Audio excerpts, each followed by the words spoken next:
지금 보고 계시는 화면은 어제 열린 일본 시마네현의 다케시마의 날 기념식 행사 장면입니다. 일본 정부는 이번 행사에 차관급인 내각부 정무관을 보냈고 일본 국회의원 10명도 자리에 참석했습니다. 다케시마의 날, 다케시마는 독도의 일본식 명칭이라고 할 수가 있겠죠. 일본 시마네현은 지난 1905년 일방적으로 독도를 행정구역에 편입하는 고시를 내놓습니다. 이를 기념해서 지난 2005년 3월부터 조례로 제정해서 다케시마의 날을 기념 행사로 치르고 있습니다.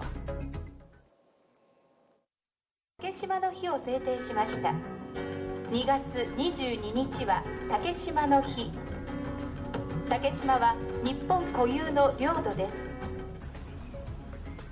일본 정부는 2차 아베 신조 정권이 출범한 후인 2013년부터 4년 연속 내각부 정무관을 파견하면서 행사의 위상을 높이고 있습니다. 올해에는 시마네현 요구대로 장관급 인사를 파견할지를 고민하다가 최근 북핵 문제 등을 고려해서 보류했다고 하니까 아베 정권의 행보가 앞으로 더욱 우려스럽습니다.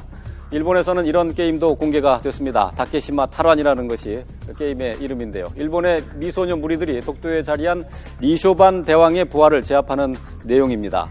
이 게임의 리쇼반은 이승만 전 대통령을 이르는 말입니다. 일본어 발음이죠. 게임 제작자는 1952년 이승만 라인이 선포가 된 뒤에 독도를 불법 점거하고 있다고 주장하고 있습니다.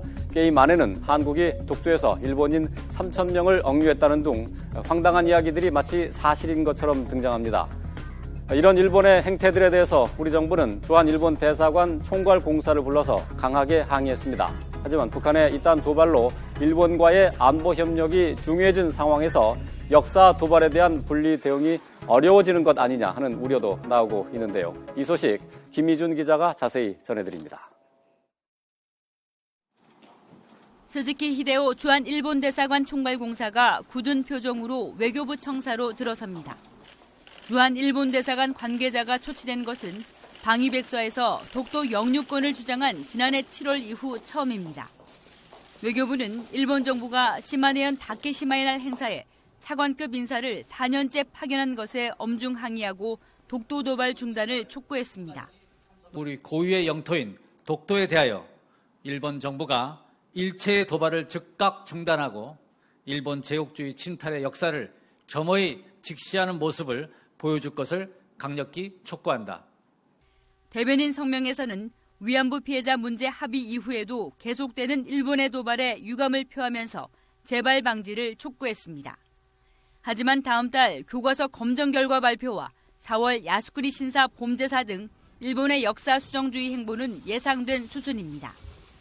정부가 한일 관계 개선을 앞세우며 지난해 말 위안부 문제 타결에 전격 합의했지만 오히려 대일 외교 지렛대를 놓쳤다는 비판도 나오고 있습니다.